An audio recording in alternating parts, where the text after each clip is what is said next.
Hello, kamusta na tayo? Nagbabasa na tayo ng ng Bible, no? Ng kanya-kanyang pagbabasa ng Bible. May Bible ba kayo? Kahit wala kayong Bible, dito naman sa internet, sa app, ano bang mga apps ang nakalagay sa cellphone ninyo? Pwede kayong mag-download ng Bible app sa cellphone nyo. Hindi lang puro kung ano-ano na pang social media, gano'n ang nakalagay. Ano ba talaga ang nakalagay na app? Hindi lang yung kung ano-ano na games. Pwede naman kayo maglaro, no, ng games. Pero i-prioritize natin yung pagsasaliksik ng salita ng Diyos. Kasi doon nakasalala yung buhay natin. Kasi ito ang pang-eternal life. Yung malaman natin yung salita ni Almighty Father sa atin. Dahil follower tayo niya, follower tayo ni Christ. Kung mahal natin si Almighty Father at si Jesus Christ, ganun ang gagawin natin. Magpipray tayo at saka magbabasa tayo ng Bible.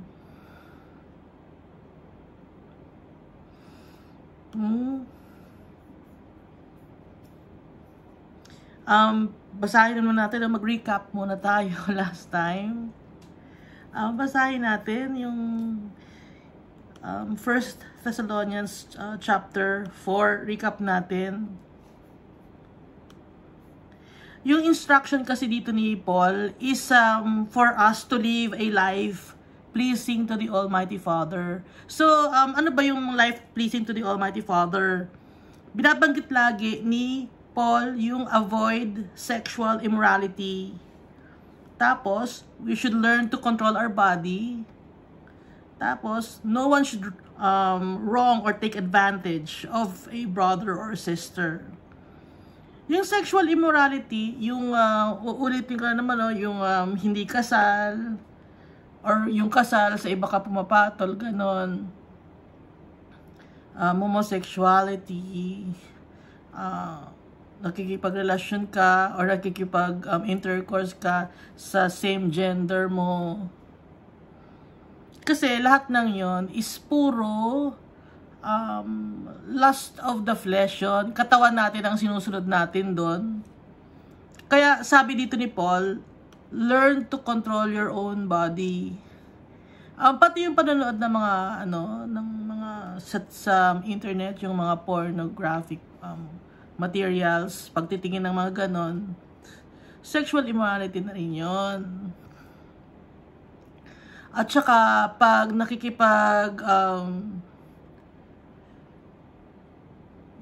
asawa ka na, no? Tapos nakikipag-usap ka pa, nakikipag-flirt ka pa sa ibang mga tao online, kahit usap lang na yung may sexual innuendos. Yung sexual immorality na yon. Kasi ito nag-uumpisa yon. Kaya, sabi ni Paul, learn to control your own body. Hindi lang yung katawan, pati puso at isip natin. Tsaka, hindi tayo dapat mag-take advantage. Kasi may mga tao sa internet, mga bata ang focus nilang iseduce. No? Babae at lalaki na mga bata ang siniseduce nila. Take advantage nila yung innocence ng bata. Kinokorrupt nila ang mind ng mga older people, no, na demon possessed. Kinokorrupt nila yung mind ng mga mas bata sa kanila kasi mas madaling i-control ang mga bata tungkol sa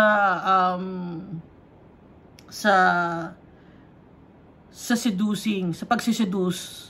Minsan kasi yung bata kulang sa pansin or kulang sa validation. So, ang gagawin ngayon ng matanda is, uy, ang galing-galing mo, ang galing-galing mo sumayaw. Sumayaw ka nga, ganun. Yung bata naman, ganun ang gagawin. Tapos, unti-unti na yung ginugroom. So, doon nag-i-start yung mabubuksan yung isip ngayon ng bata. So, immorality na rin yon. Kaya kung may anak kayo, pagsabihan ninyo, pero minsan di ba matigas ang ulo ng mga bata. So ipagpe-pray natin ngayon para maiwas ang mga bata sa mga ganong klaseng gawain ng mga matatanda na kinokorrupt sila ng mga older people, babae at lalaki, no? At sometimes parehong gender, pero hindi alam nung kausap kasi ang dami manloloko sa internet. Okay? So, ipag-pray natin yung mga, kung may mga anak kayo, pagsabihan nyo rin sila. At ipag-pray natin para maiwas sila sa ganon. Kasi may mga nagtitake advantage ng mga tao, madami. Kaya nga, mas lalong dumadami ang kasalanan ng tao ngayon. Kasi dati, in one area lang. Halimbawa, doon lang sa school mo, doon lang sa loob ng family mo, doon lang sa loob ng village mo, doon lang sa loob ng city. Ngayon, ang corruption na is all over the world na. Kaya ang dami ngayong mga tao kung makikita niyo lang sa internet, lahat, nakikita niyo naman siguro, di ba? Kahit yung mga kanta, wala akong mapiling kanta, at ganon. Kaya, dapat pagsabihan natin yung mga bata.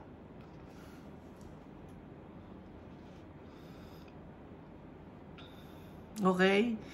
Tsaka yung punishment dito is,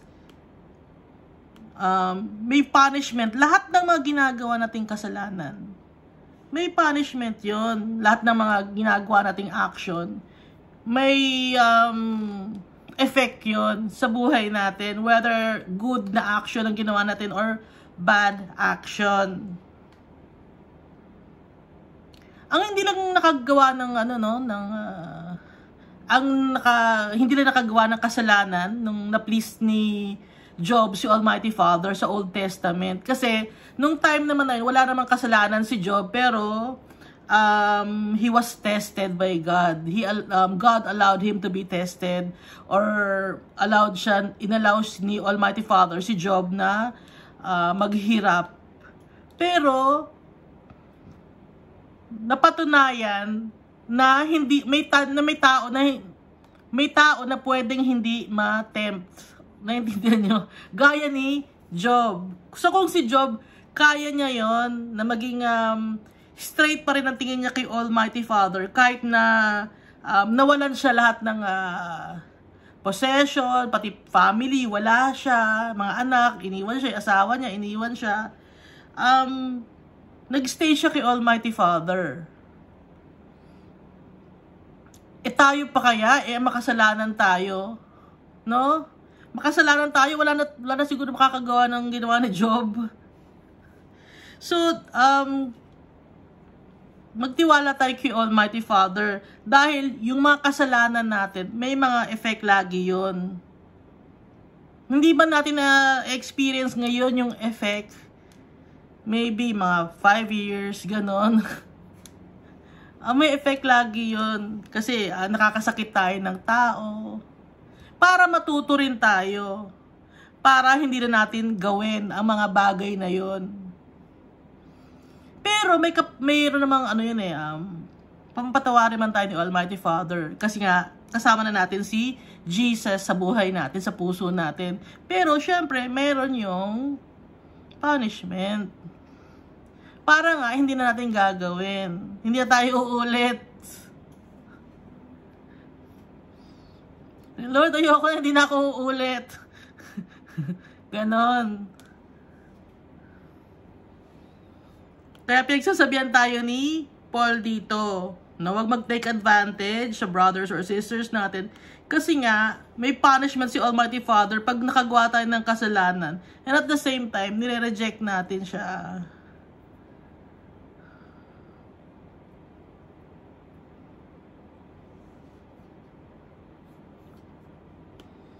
Tapos sabi pa ni Paul dito sa 1 Thessalonians chapter 4, no? Recap lang ta. Mahalin natin yung mga fellow Christians natin. Pero ngayon, Yung mga dati nang nakasali pa ako sa sa denomination, hindi naman sila nagmamahalan doon, nagchichismisan. Kaya mahirap no? Mahirap. Pero kahit mahirap, no, hayaan na lang natin sila mag-chismis sa atin. Pero tayo, huwag na natin pansinin. Kung i-chismis man nila tayo, kung ano man ang tingin ng ibang tao sa atin, patuloy pa rin tayo maging kind sa kanila, maging mabuting tao sa kanila dahil yun ang utos sa atin ni Almighty Father. I-support pa rin natin sila, encourage pa rin natin sila. Kasi si Jesus Christ, ganun ang ginawa niya. Kahit na pinako siya ng mga Roman soldiers, pinapako natin siya, pinatawad pa rin niya tayo. So, ganun ang gagawin natin. Ang hirap, di ba? Mahirap talaga. Pero doon malalaman ni Almighty Father kung talagang follower nga tayo ni Christ, kung magagawa natin yon. So, patuloy tayo maging humble at saka maging kind sa mga tao. Yung iba akala nila pag mabait ka, no, aabusuhin ka nila. Bakit ganon? Hindi ko maintindihan. Kung sino pa yung mabait, yung pang inaabuso. Pag kung sino ka pa yung masama ang ugali, yung pa ang nirerespeto. Bakit ganon? Twisted ang mind ng mga tao. Tapos yung mabuting tao na yon, yung kind na yon,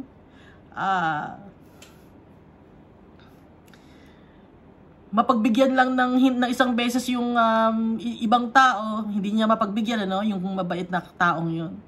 Ichichismis na agad, aalipustahin na agad, kasi alam nila mabait yung tao na yun, hindi yun kikibo. Bakit ganun ang mga tao?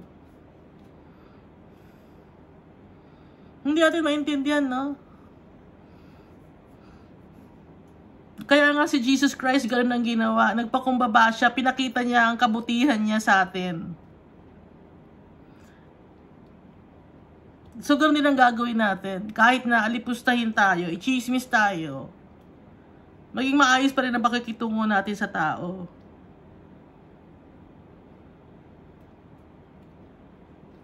Ang sabi pa ni Paul dito, mind your own business.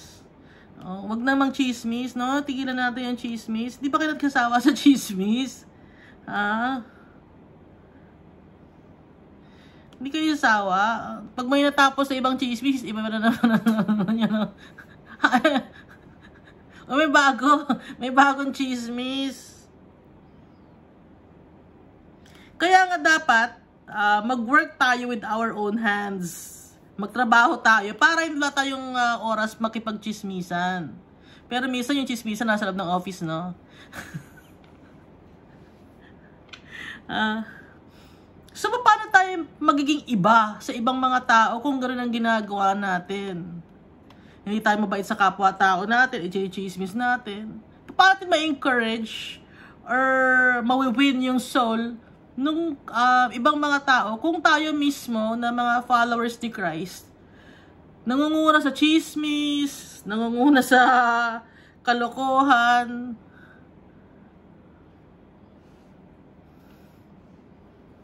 Paano yun? Kaya kung ganun tayo, itigil na natin. Kasi follower tayo ni Christ. Dala-dala natin yung pangalan ni Jesus Christ.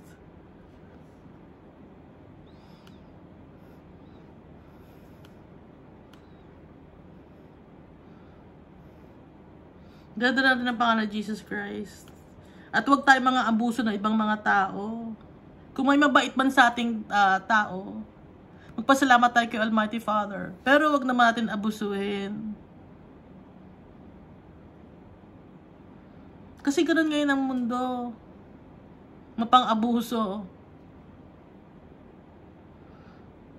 Hindi ka lang kakitaan ng pangil. Kasi ngayon kailangan magpakita ka ng pangil para matakot sa'yo.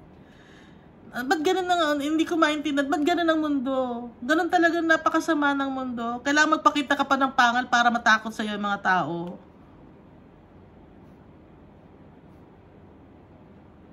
Pero si Jesus Christ, anong pinakita niya? Kabutihan pa rin. Nung ginawan siya ng kasamaan, kabutihan pa rin ang ginawa niya. siguro nang gagawin natin. Kinakausap ko rin ang sarili ko. Dahil hindi ako perfect, hindi ako mabuting tao.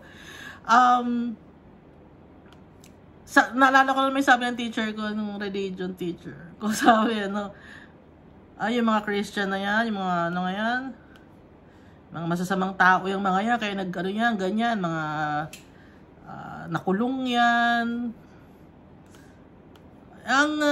Nasa classroom kami noon. So, nakaupo ko sa, syempre, student ako, sama-sama kami, tapos yung teacher ko nasa harap. Tapos nagsalita ako, hindi ako tumatayo. Di ba kaya kaya dumating si Jesus Christ dito sa lupa para i-save tayong mga makasalanan? Hindi nakakibo yung teacher ko. Teacher ko sa religion, hindi nakakibo. Hindi ko may kibo yun. Ano sinasabi? Kasi yun naman talaga sa Bible. Bumaba dito si Jesus Christ para sa makasalanan gaya natin. Kaya, masisave tayo. Aaminin natin kasalanan natin, magpagkukumbaba tayo. Kaya, kung inaamin natin yung kasalanan natin at nagpakumbaba tayo, humingi tayong tawad kay Almighty Father. Tsaka kay Jesus Christ.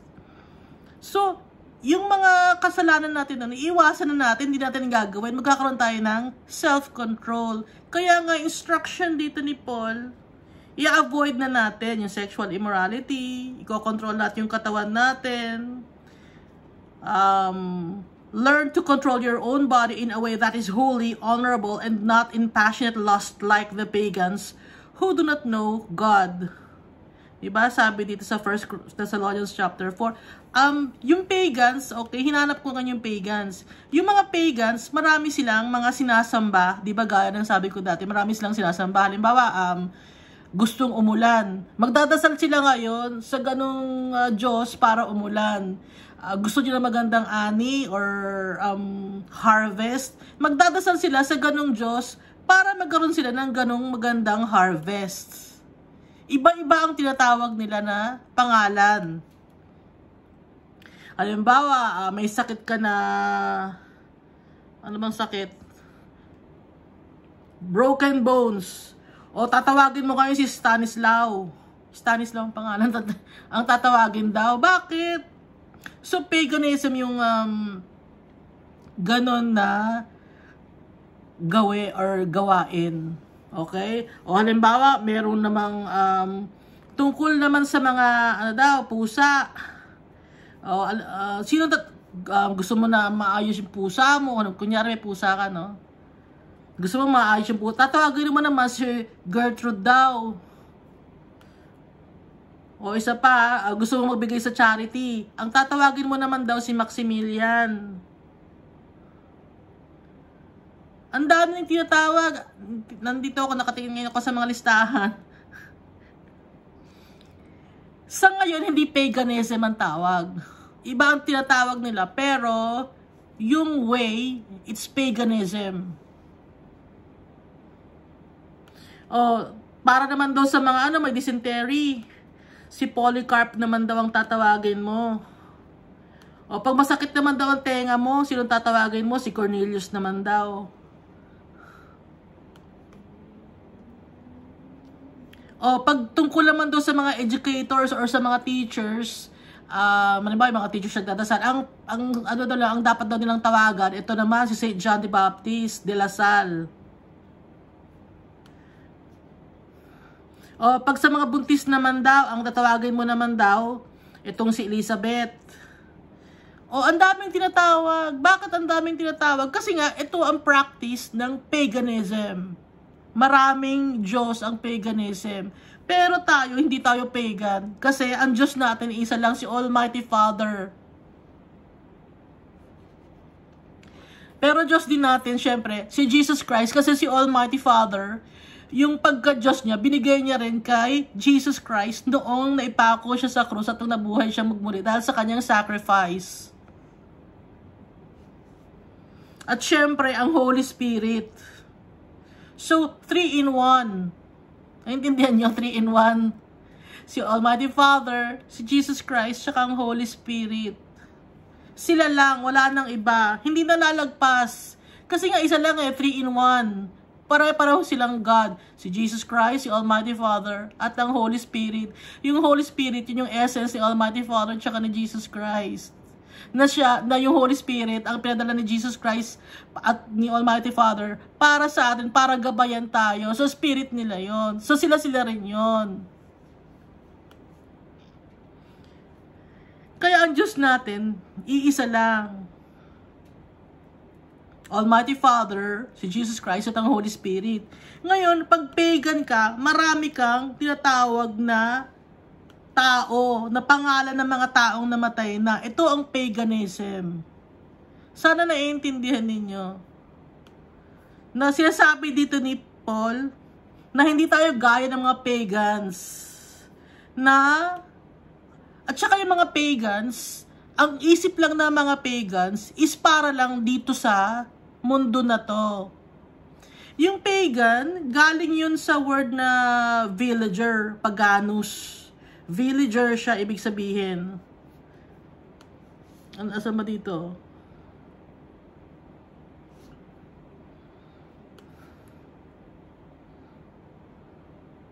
At saka yung pagan, nagwo-worship ka rin sa mga nature, gaya yung sabi natin, puno, sa mga halaman, ano ba yung sinasamba mo, yung bundok. Ay, wag nating anoin yung bundok, magagalit dyan pag sinira natin yung bundok, ganon. Walang magagalit dahil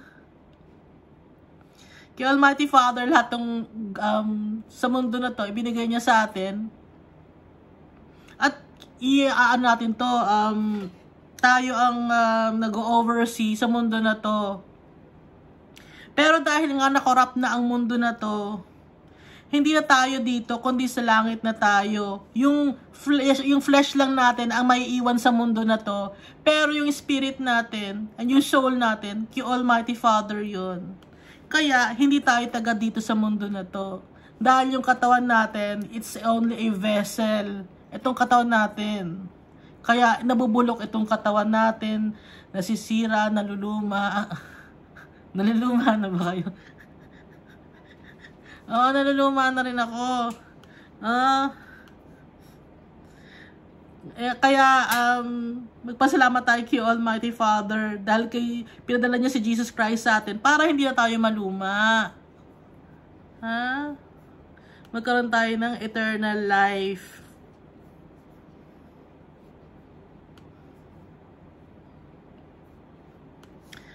Yung dito sa latter part ng 1 Thessalonians chapter 4. So, yung mga namatay na nauna sa atin kay Almighty Father, nagpunta.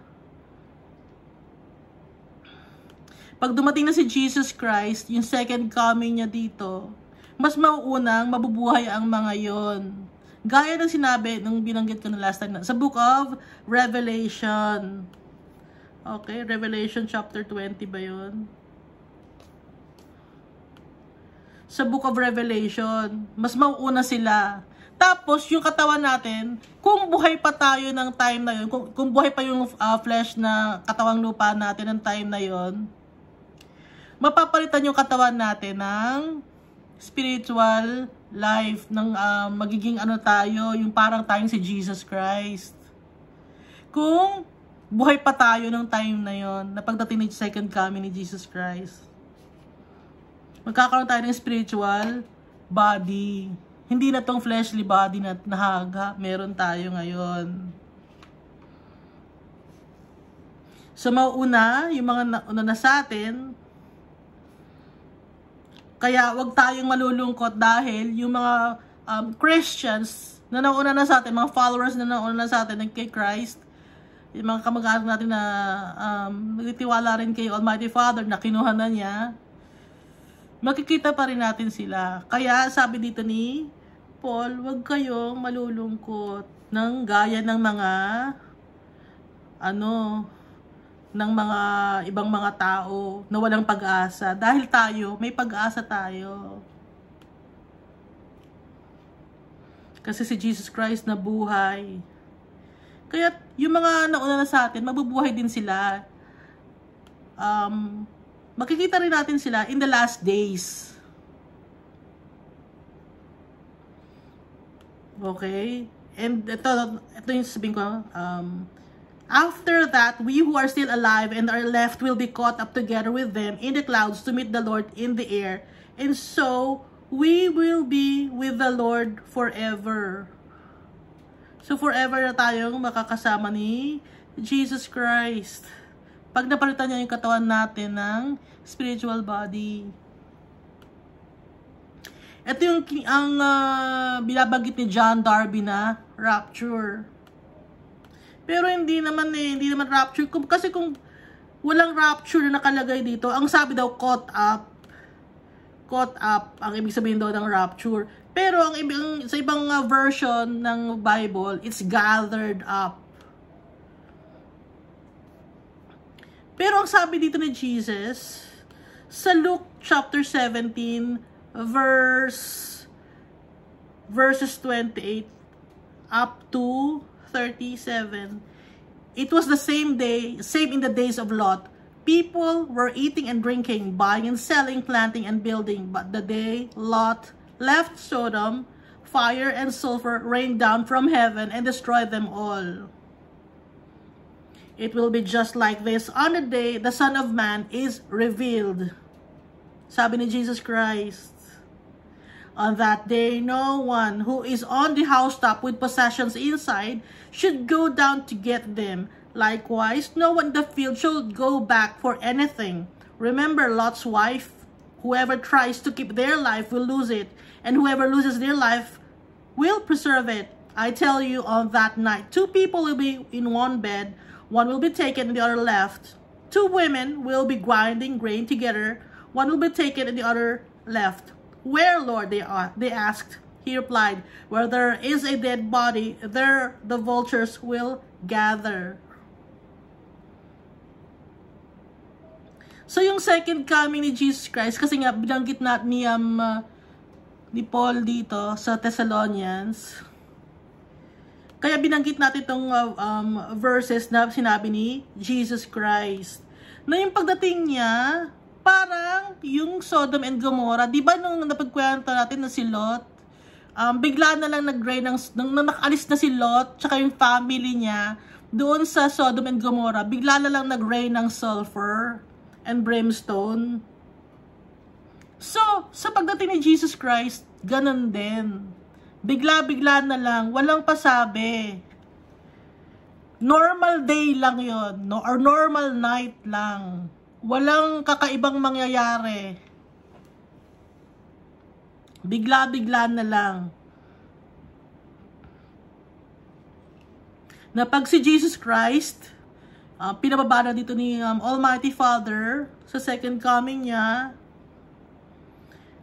lahat ng mga bagay na meron tayo, maiiwan natin. Walang tayong madadala. Kaya, wag tayong masyadong maging greedy. Or wag tayong maging greedy. Kasi wala naman tayong madadala talaga. At kung lilingon tayo at inisip natin yung mga bagay na mga material possessions natin, magiging kagaya tayo ni Lot. Yung asawa ni Lot, magiging ganun tayo. Hindi tayo makakapunta sa heavenly kingdom ni Jesus Christ. Kasi, iniisip pa natin yung mga material possessions na may iwan natin. Kaya nga sabi dito ni Jesus Christ, whoever tries to lose their life will lose it. To keep their life will lose it. And whoever loses their life will preserve it.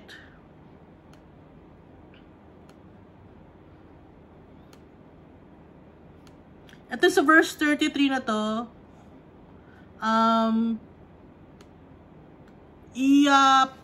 pwede ito ipasok dito sa Book of Revelation, yung tungkol sa Mark of the Beast. Di ba yung sa Mark of the Beast, kung hindi ka magpapalagay ng mark ng beast sa kamay mo or sa forehead mo, hindi ka makakakain, hindi ka makakabili, mamamatay ka. Pero kung magpapalagay ka ng mark ng beast, mabubuhay ka, makakabili ka. Oo nga, ito nga whoever tries to keep their life will lose it. Ito yung mga nagpalagay ng mark ng beast sa kamay nila or sa forehead nila. They wanted to keep their life, but in the end, they will lose it. Ngayon, whoever loses their life will preserve it. Ito naman yung mga hindi nagpalagay ng mark of the beast sa kamay nila or sa forehead kasi followers sila ni Christ. Kahit na-lose nila yung life nila dito sa earth, mape-preserve naman yun kasi alam nilang kay Almighty Father sila pupunta.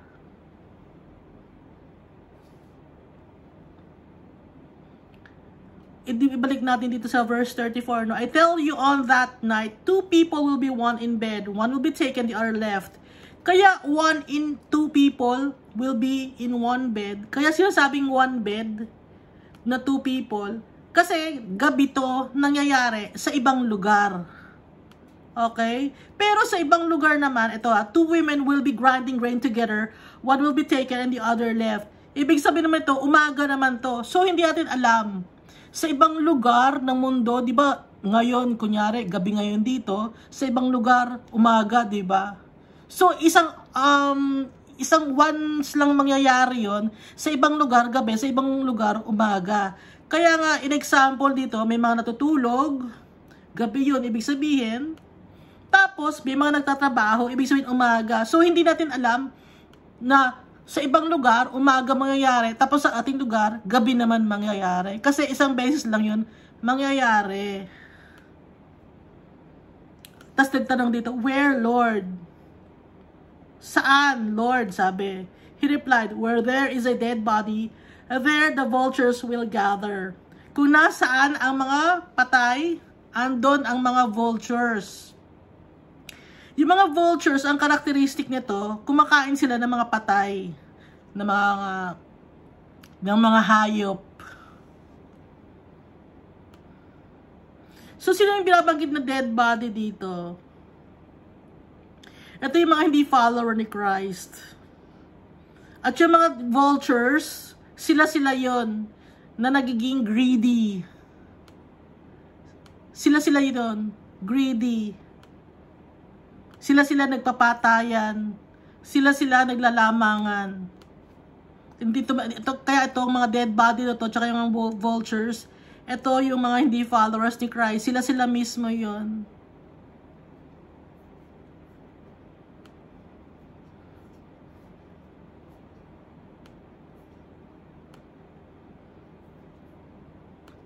O, dito na tayo sa 1 Thessalonians chapter 5. Now, brothers and sisters, about times and dates, we do not need to write to you, for you know very well that the day of the Lord will come like a thief in the night. Like a thief in the night, okay? Ano ba ibig sabihin ng thief in the night? Hindi natin alam. Okay, di ba yung mga magnanakaw, hindi alam kung kailan darating or kung kailan mag-strike?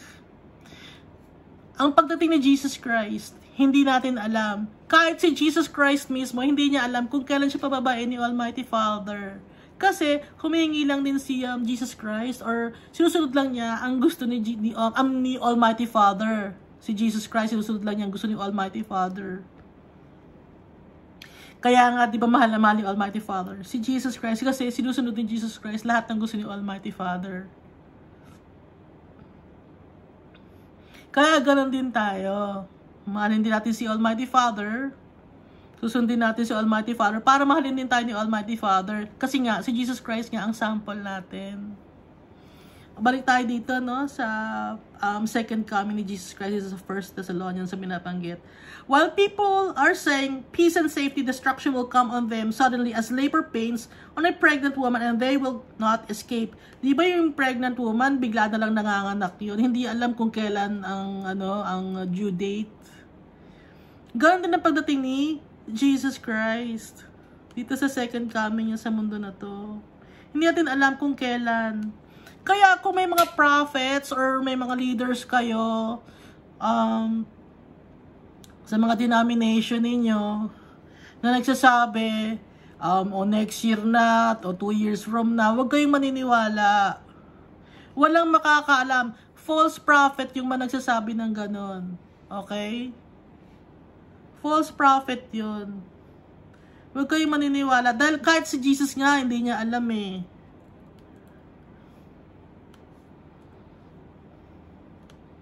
So, yung mga na-experience lang natin ng mga tribulations ngayon, ano pa lang to? Patikim pa lang ito. Hindi pa ito. Sample pa lang yun, yung 2 years na nangyari sa atin. 2 years ago ba? 2 years ago ba nangyari yun? Yung pandemic, patikim lang yun. Hindi pa yun. Pine-prepare tayo ni Almighty Father tsaka ni Jesus Christ. Kaya napansin niyo after nung time na yon, ang dami nang lumapit kay Almighty Father tsaka kay Jesus Christ. Naging malakas ang loob ng tao nung time na yon na mag-share ng Word of God. Isa na ako doon. So in a way, may mga bagay na masama ang effect, no, or masama ang nangyari. Pero may ikabubuti naman dahil all for the glory of God.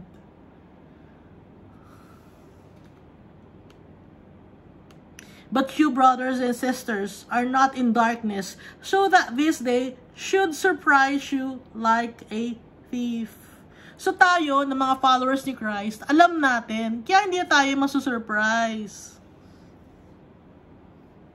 Kasi wala na tayo sa darkness. Alam na natin na dadating si Jesus Christ. Hindi lang natin alam kung kailan. Kaya dapat lagi tayong prepared.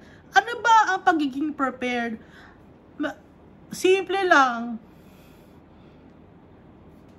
Susunod natin si Almighty Father sa sinasabi niya.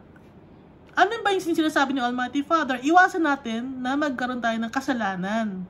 Or huwag tayong gumawa ng kasalanan. Kaya nga dapat tayo magbabasa ng Bible. Kasi pag magbabasa tayo ng Bible, nakaka-uplift ito ng spiritual life natin. At kung meron kayong mga kausap na mga fellow Christians ninyo, ang pag-uusapan nyo lagi is to encourage one another. Huwag yung sisiraan nyo si brother, sisiraan nyo si sister, sisiraan nyo si leader. Kasi kung may problema kayo sa mga ka-brothers nyo or ka-sister ninyo, idiretso ninyo. Bakit kayo matatakot? Ang dami kayong tanong dami akong tanong dito kay brother, ba't ganyan ang ginagawa? Ididiretso nyo, ba't takot kayo? Ha? Huwag kayong matatakot. Kung may tanong kayo sa leader ninyo, itanong nyo sa leader ninyo. Gusto nyo ako magtanong?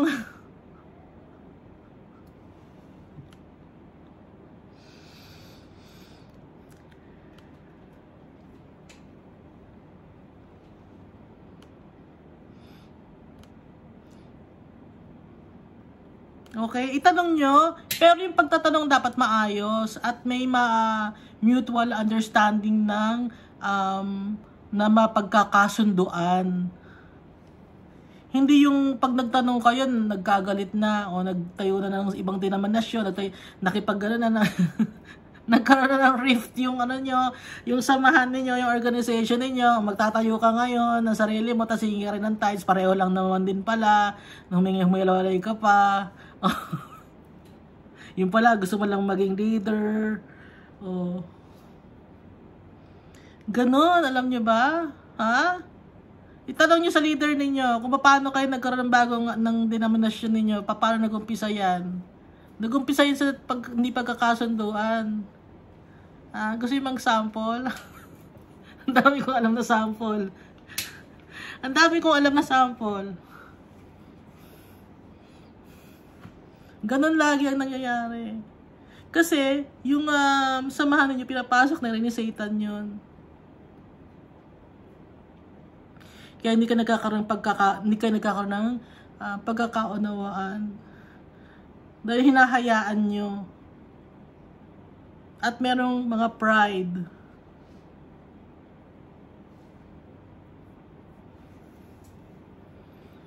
Ayaw ni Almighty Father nung ganon. Kaya since follower tayo ni Jesus Christ siya ni Almighty Father, iiwasan natin yon para pag dumating si Jesus Christ, hindi tayo ma-caught off guard or hindi tayo magulat. O dumating si Jesus Christ, hindi ako nakasama, hindi ako na-save. O may ganang pangyayari na Christian ka, pero hindi mo yung hindi ka totoong Christian talaga. Yung nagpupunta ka lang para lang, hindi ko alam kung bakit kayo pumupunta. Para lang sumikat. Hindi, sikat tong samahan namin to. Leader ako dito, pero hindi ako naniniwala sa leader, yung sa ano naman na yun eh, sa pinaka namumuno eh. Pero gusto kong sumali rito eh, dahil sikat ako rito eh. Dito ako na kumakanta, nagiging sikat ako sa mga tao. Pride ang gumagana sa tao ngayon. Ay ni Almighty Father ng ganon.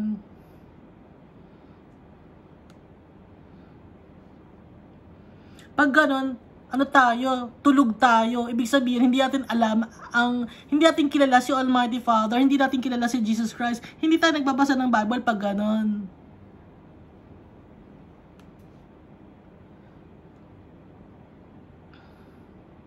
Nasa darkness pa rin tayo pag ganun ang ginagawa natin.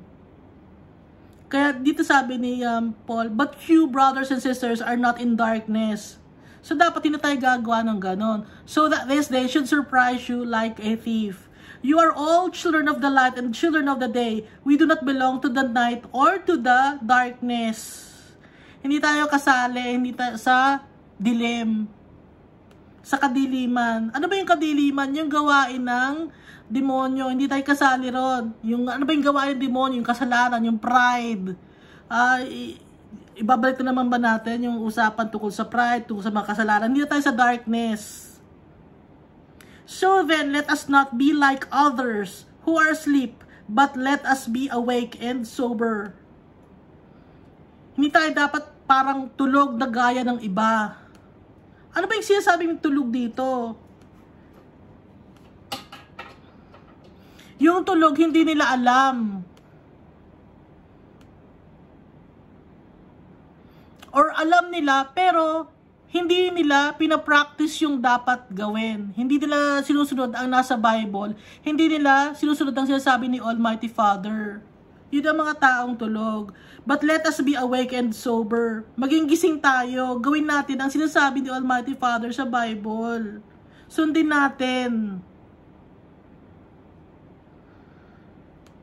For those who sleep at night, and those who get drunk at night. Laging gabi nasa kadiliman. Nababalot ng kadiliman ng utak at puso. Dahil kahit sinasabi ng Christian sila, hindi nila sinusunod yung sinasabi ni Almighty Father. So meaning, nasa darkness pa rin sila. So hindi tayo dapat ganun. Kasi, nasa light na tayo eh. You are all children of the light and children of the day. Sino ba ang children ang light at saka day? Si Almighty Father yon. But since we belong to the day, we belong to Almighty Father and Jesus Christ, let us be sober, putting on faith and love as a breastplate and the hope of salvation as a helmet. Ano ba yung breastplate? Yung breastplate, yung parang takip na bakal sa dibdib natin. Ilagay natin yung faith and love sa dibdib natin para matakban yung puso natin, maiprotektahan yung puso natin para hindi tayo makorrupt ng ibang tao, at saka may pananampalataya pa rin tayo kay Almighty Father at kay Jesus Christ na intact. Kaya yung sinasabi ni Paul dito, breastplate, gawin natin breastplate yung faith and love. Pagmamahal sa kapwa-tao at pagmamahal kay Almighty Father, Jesus Christ. Isiksik natin sa puso at isipan natin, sa dibdib natin, tsaka magkaroon tayo ng pananampalataya. Para pag sinaktan tayo ng ibang mga tao, kasi breastplate, di ba, yung dibdib natin, yung puso natin. Para pag sinaktan nila tayo, kasi hindi maiiwasan na may mananakit sa ating ibang tao. May faith tayo kay Almighty Father, kahit masaktan ka, matibay ang loob mo kasi may faith ka. Kahit masaktan ka, matibay ang loob mo dahil may pagmamahal ka sa kapwa-tao mo. At pagmamahal sa Diyos. Kaya yun ang ilagay nating breastplate, faith and love to the Almighty Father and Jesus Christ. And the hope of salvation as a helmet. Ano ba yung helmet? Di ba yung helmet dito? Hope of salvation. May pag-asa tayo na masasave tayo. Ilagay natin sa utak natin, sa ulo, isiksik natin sa utak natin, sa ulo natin, maprotektahan ng ulo natin, na nandito dapat sa utak natin, na masasave tayo, may hope tayo, because, ano dito, andito nakalagay. So, verse 9, For God did not appoint us to suffer wrath, but to receive salvation through our Lord Jesus Christ. Dahil pinatawad na tayo ni Almighty Father. Isiksik natin sa utak natin at pinatawad na tayo ni Almighty Father. At hindi natin gagawin ulit ang mga kasalanan. Isiksik natin sa utak natin. For God did not appoint us to suffer wrath. Hindi tayo magsasuffer ng wrath. Ano ba yung suffer ng wrath? Yun yung mapupunta sa eternal damnation in hell. But to receive salvation through our Lord Jesus Christ, na makaka-receive tayo ng salvation, makakasama natin si Jesus Christ, tsaka si Almighty Father, yun ay isiksik natin sa utak natin. He died for us so that whether we are awake or asleep, we may live together with Him. Si Jesus Christ, namatay para sa atin, para kahit tulog tayo o gising, mabuhay tayo kasama ni Jesus Christ. Ano ba ditong we are awake or asleep? Di ba kanina sabi, maging awake tayo, but ngayon may awake or sleep. Ibig sabihin nito, yung sa first line, it's metaphor. Itong sa second line na to, ano na to, literal na to, na kahit na awake tayo o tulog tayo, we may live together with Him. Kasi sometimes, minsan darating si Jesus Christ, hindi natin alam gabi yun, okay, tulog tayo. Sa ibang lugar, umaga, di ba, binanggit ni Jesus Christ sa Luke chapter 17. Kaya encourage natin ang bawat isa. I-encourage natin ang bawat isa dahil yun ang utos ni Almighty Father Jesus Christ sa atin, na mahalin natin ang kapwa-tao natin. Now we ask you, brothers and sisters, to acknowledge those who work hard among you, who care for you in the Lord, and who admonish you. Hold them in the highest regard and love because of their work. Live in peace and with each other. Kasi, binabanggit dito ni Paul, may mga leaders, itong mga Thessalonians, na nagtatrabaho para kay Almighty Father. Sabi dito, i-acknowledge, tsaka i-encourage. Kasi, nagtatrabaho sila para kay Almighty Father. Kasi yung pagiging isang leader, hindi madali yon nagawain. Kailangan ng tao, na pagiging leader ka, may dedication ka, and at the same time, yung mind mo, lagi nakafocus kay Almighty Father. Yun ang pagiging leader.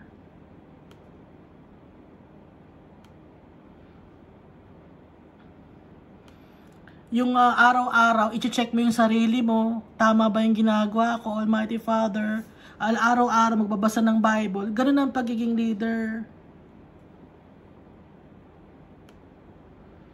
Or i-oversee yung mga members. Ganun ang pagiging leader. Kaya sabi dito ni Paul, now we ask you, brothers and sisters, to acknowledge those who work hard among you, who care for you in the Lord, and who admonish you. Hold them in the highest regard in love because of their work. Live in peace with each other. Huwag makipag-away. Kung may sigalot sa mga leader ninyo, or may tanong kayo, or may clarifications kayo, idiretsa nyo, kausapin nyo ng maayos. Leader, totoo bang may mahinga ng tithes? Pwede naman yun eh. Bakit hindi kayo natatakot ba kayong magtanong? Bakit yung leader ba ninyo i-judge kayo? Kung gano'n ang leader ninyo na i-judge kayo, ba't kayo nagtatanong? Eh, hindi tama yon. Dapat yung leader mapagkumbaba. Kung yung leader nyo, ba't kayo nagtatanong ng ganyan tungkol sa tithes? Anong akala mo sa amin? May magagano na leader. galit-galitan. Pero may mga leader na maayos at mapagkumbaba. Dapat mapagkumbaba ang leader din. Isa yun sa mga importante na mapagkumbaba ang leader. Kasi si Jesus Christ, ang tatay natin, mapagkumbaba.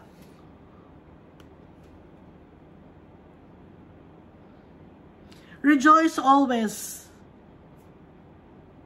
Kung may mayabang na leader kayo, no? Hindi yung kay Jesus Christ, hindi yung kay Almighty Father.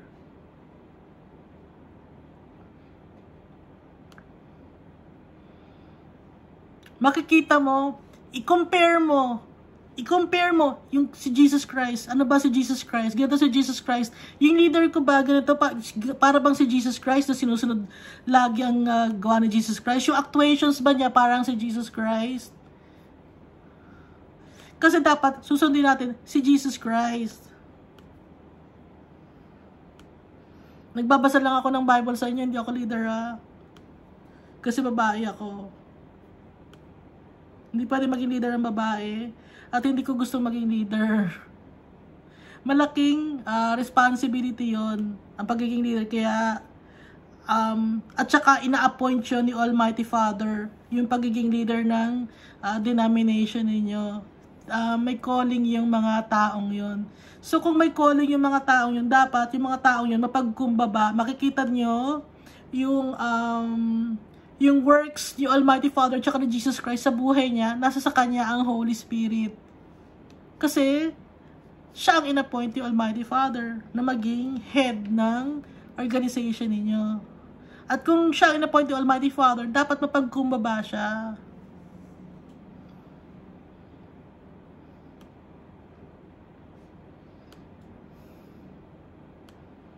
Ay, tuloy natin. Rejoice always. Lagi tayong maging masaya dapat. Pray continually. Huwag tayong tumigil ng pagpe-pray. Sabihin nyo, ay ba paano nagtatrabaho ko? Oo, sa trabaho. Nagtatrabaho ka, halimbawa, nagko-computer ka, tapos, pwede ka naman mag-pray kahit nagko-computer ka, pwede ka naman mag-pray. Kasi yung pray, hindi naman kailangan nakaupo ka na ng ganyan, or may hawak kang kung ano-ano. Hindi mo na kailangan kailangan ba may makita ka pang cross para mag-pray ka? Hindi naman na. Kailangan ba meron kang hawak-hawak na ano man tawag doon?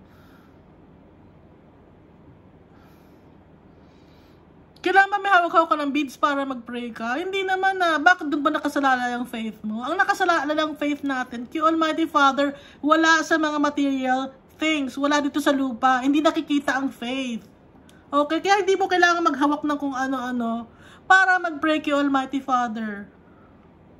Makipag-usap ka lang, manahimik ka lang. Ganun lang ang pakikipag-usap kay Almighty Father. Hindi mo kailangan maghawak ng kung ano-ano o magpunta sa kung saan-saan. Kahit nasaan ka. Kasi ang temple ni Jesus Christ at ni Almighty Father, yung puso na natin, kaya hindi mo na kailangan magpunta sa kung saan-saan. Kaya nga, pray continually. Give thanks in all circumstances, for this is God's will for you in Christ Jesus.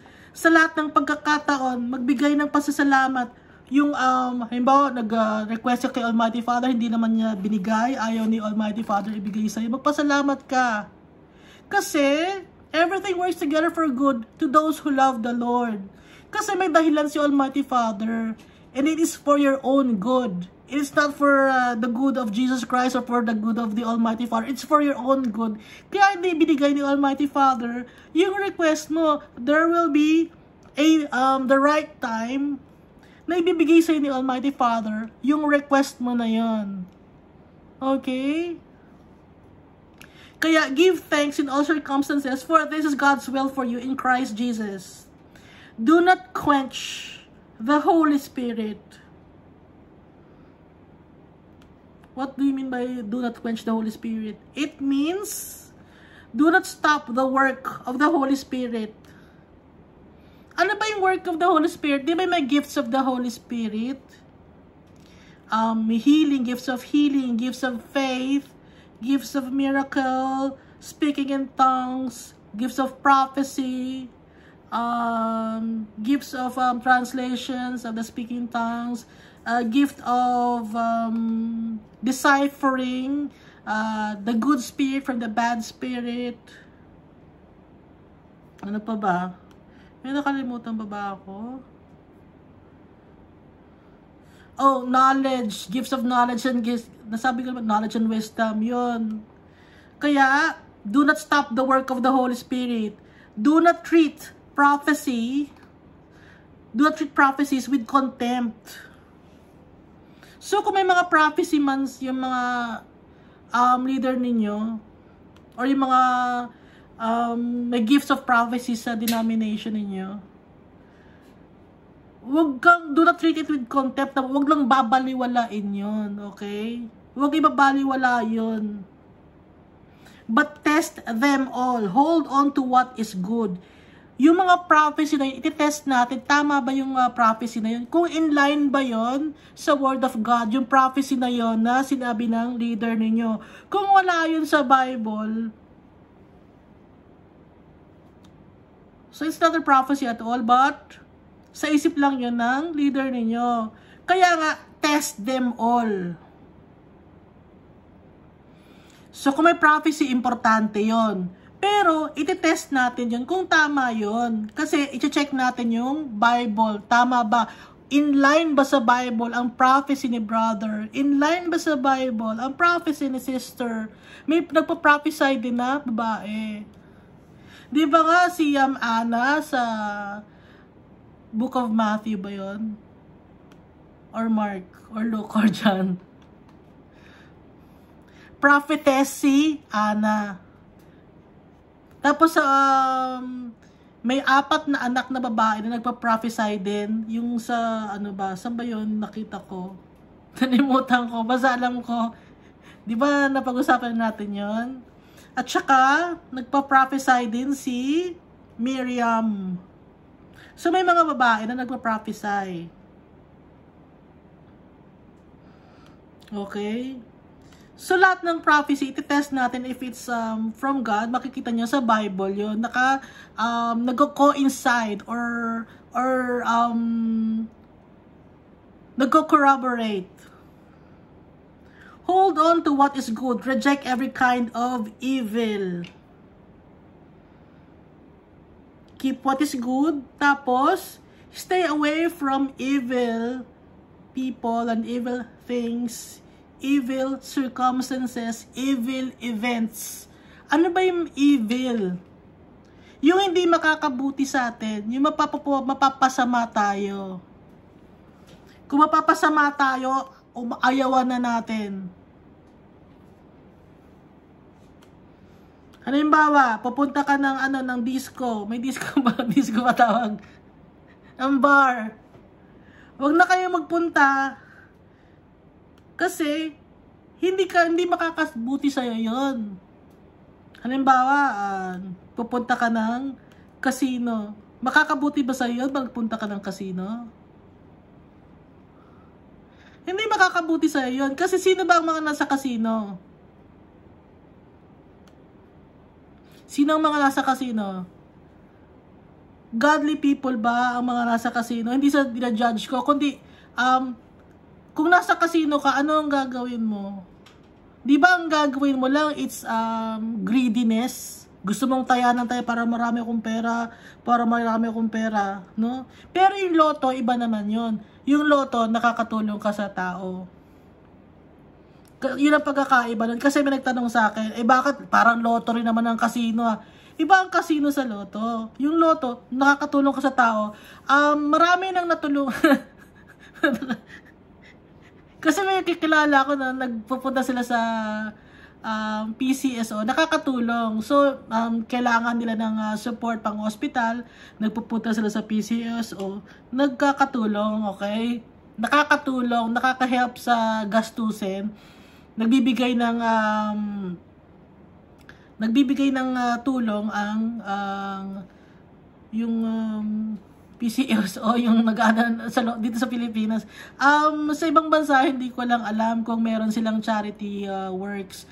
Pero yung casino, wala naman charity works yun, kundi puro greediness lang yun. Puro pakabig lang ng pakabig. Kailangan magkaroon ako ng pera. Pag nanalo ako ng casino, tapos tataya ka ulit, di nawala rin yung panalo mo. Yung casino, di ba computerized na lahat? Marami papaloko. Di ba nga pa nagpunta ka nga ng perya? Nakapunta ka ng perya? Yung perya, meron daya rin yun May daya ang perya. Ano bang, may secret yung doon So, yung pa ba na malaking korporasyon, malaking building na pupuntahan mo na maraming branch sa iba-ibang bansa? Yung pa ba ang walang Kaya nga dumadami sila kung yung peryahan niya, madaming daya, yung pa kaya na computerized na lahat.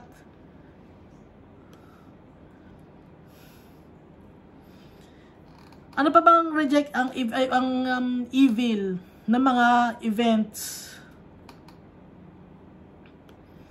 Pupunta ka sa inuman. Ba't ka pupunta ng inuman? Napapakalasing ka ba doon?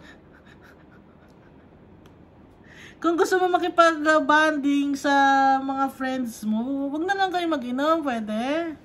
Kumain na lang kayo, Kasi, yung pag may inuman dyan, lumalabas na yung naturalesa ng tao, nawawala sila sa nasa tamang pag-iisip sila, Pero lumalakas ang loob ng tao pag nakainom.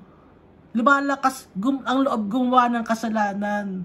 Kaya sinasabi dito sa Bible na yung mga drunkard, yung mga drunkenness, iiwasan natin yun. Kasi nga, lumalakas ang loob ng tao gumawa ng kasalanan. Yung tao, natural na makasalanan, pag nag-inom pa at naglasing, sama-sama kayo, babae at lalaki kayo, ano ang gagawin ninyo pag nag-iinuman kayo? So, mapupunta kayo ngayon sa adultery and fornication at saka iba-iba pang mga evil works. Okay? Kaya nga yung mga kasalanan magkakasama yan, magkakapatid yan, magkakapinsan, ganon. Di ba nag-inuman kayo, tapos gumawa ka ng kasalanan kasi ang lakas ng loob mo, gumawa ng kasalanan. Tapos magsisinungaling kayo ngayon sa ibang mga tao, magkakaroon ng relasyon na hindi tama, ganon. Naintindihan niyo ba yun? Tapos pag nagkaroon ng relasyon, nasira ng pamilya mo, naging addict ka na, naging addict naman sa addict.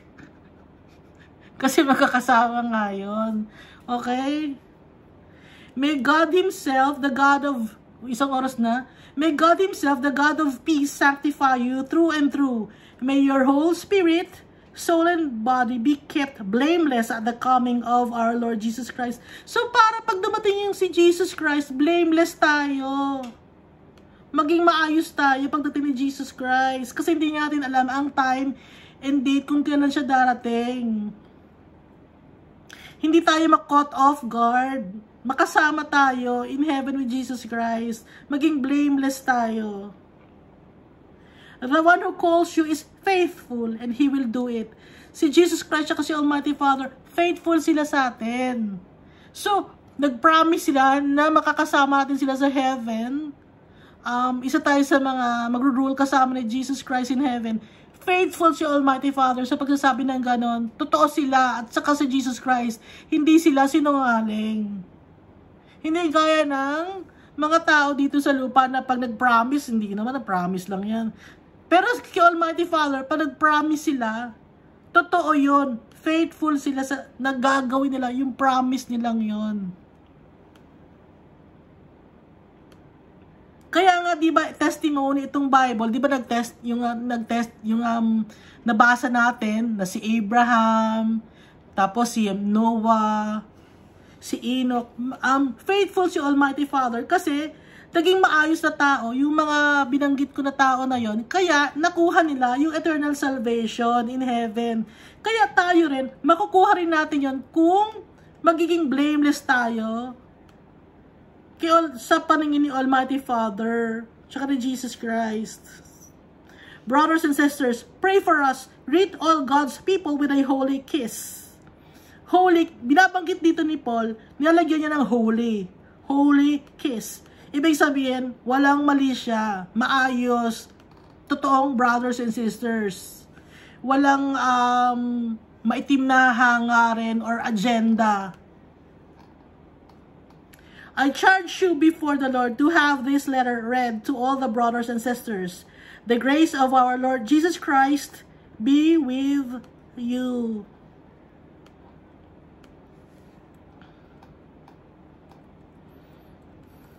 Natapos na natin ang 1 Thessalonians. Kaya, kayo kung gusto niyo unahin na ninyo, no? 2 Thessalonians, tapos ituloy-tuloy na ninyo. Pero pwede namang hindi sunod-sunod, laktaw-laktaw nyo. Tapos, kung gusto niya ng, kung nakakatulugan ninyo, may mga stories sa Old Testament na kakapupulutan din natin ng aral. Yung Old Testament. Okay, up to now, pag may nababasa ako, nadidisco, ay, ganun pala yun. Babalik-balikan natin. Hindi lang isang beses mong nabasa. Hindi, isang, kasi nung bata ako, ganun. 5 chapters muna ako. Oy, nabasa ko na to. Basta lang masabing nabasa ko. Ay, gagawin 10 chapters. Wala naman ako naintindihan. Pero nagbabasa ako. Pero, in passing lang, hindi ko talagang iniintindi. Parang, basta lang, kailangan maka 5 chapters ako. Kasi pinapractice ko ng bata na magbasa ng ganon. 5 chapters or 10 chapters. Gabi-gabi yun. Okay? Kaya, dapat lagi tayong magbabasa ng Bible para hindi natin malimutan yung mga dapat nating gawin.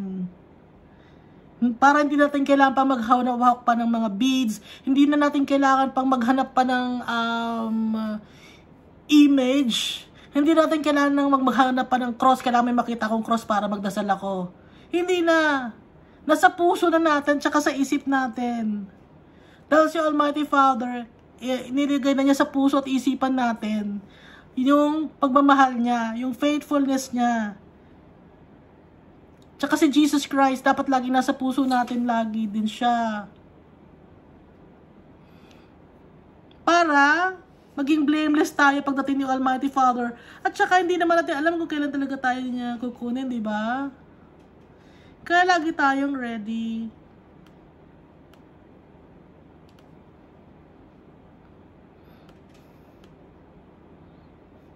Maraming salamat sa pakikinig, pagpalain kayo lahat ni Almighty Father na mga nakikinig dito. Huwag natin kalimutan na